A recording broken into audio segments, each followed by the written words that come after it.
Hi, I'm Sarah, and I want to show you how I use my calendar a little bit differently. Instead of just tracking the appointments and deadlines that I have on my schedule, I use it to protect time for what matters most. Those things that aren't really urgent, but are very important and actually help move my life in the direction that I want to be going. Now, you might have heard of the Eisenhower matrix. This is a great tool to help decide the important versus urgent tasks and what you're giving your attention to. And most of us end up doing all of the things that are urgent on a regular basis with this thought that we will do the important things once we finish everything else. And rarely is there time left over at the end of the day or the week or the month to do those important tasks unless you create that time. And so that's how I use my calendar to protect this time for things that are important, but not necessarily urgent. So I'm going to share with you a digital calendar and how I create this process on a regular basis. So I'm going to use a Google digital calendar to show you how to go through this process using a digital calendar, but you can do this in paper format using a planner or even just a piece of paper. I like a digital calendar because it's always with me. I can get to it on my phone or my computer no matter where I am, and it's easy to create tasks that are recurring and also make shifts if there's something that needs to be adjusted in terms of how much time I have available for something. So the first thing that I like to do is look at my non-negotiables. Now, these might be things that are so important that I know I'm not going to take them off my calendar, or they're things that I just don't have control over. And the first thing for me that includes is sleep. And this is an important boundary that helps me recognize visually what time is actually available for all the other things that I want to be doing. Because a digital calendar makes it really easy to think that you can fill in 24 hours a day with tasks and activities, or at least that's how my brain works. But it also is an important boundary that helps me recognize how important rest is. So I'm going to put sleep on my calendar, and I will make that a recurring activity.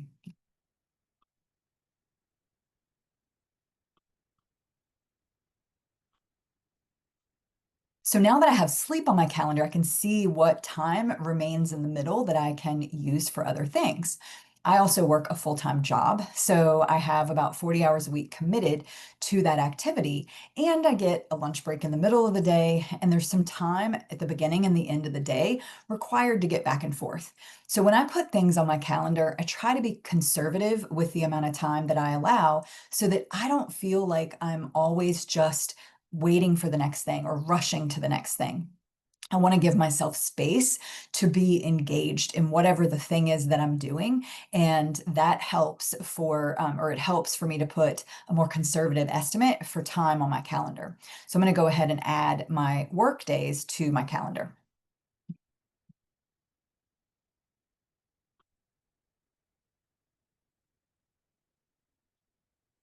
Now you can start to see how visually the calendar is filling up, and I can see the space that is remaining for all of the other appointments or tasks or activities that I may want to be involved in. One other thing that I consider a non-negotiable in my day is my morning routine. And this is a great way for me to start in a grounded, kind of present energy for the rest of the day. I like to spend time journaling, reading, moving my body through exercise, and it's a way to focus on not just my physical health, but my mental health and start the day so that I can be my best self in all the other things that I do. Now, my morning routine might shift a little bit day to day, depending on what other appointments and time commitments I have. But in general, it's going to happen in about 90 minutes each morning. So now that I have my morning routine on the calendar as well, you can really see how it starts to shape up the time that is open on my days off and then the time in the evenings that of course there are other activities and things that I'm going to be doing, but this just gives an example of my starting point. So I can now use this white space to determine what my capacity is for the things that I want to participate in. And instead of always saying yes or always saying no because I don't understand what time I have available, I have a better starting point for making those commitments. So, whatever it is that you have been wanting to do, that thing that feels important, but you never seem to get the time to actually do, whether it's exercise or learning how to create a healthy meal plan or creating time to spend with a friend that you can just be or read a book or review your finances, like whatever it is, learn a new skill.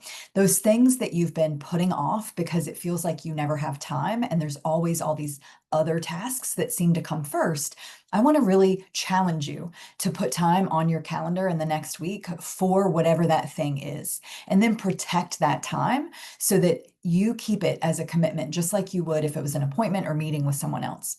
So, really, these small intentional choices are what help us kind of step by step create the way that our lives feel differently and our day-to-day activities become these stepping stones for the life that you want to create and the changes that you want to make. So I encourage you to put that time on the calendar for that thing that is important, and let me know if you have any questions at all about this process.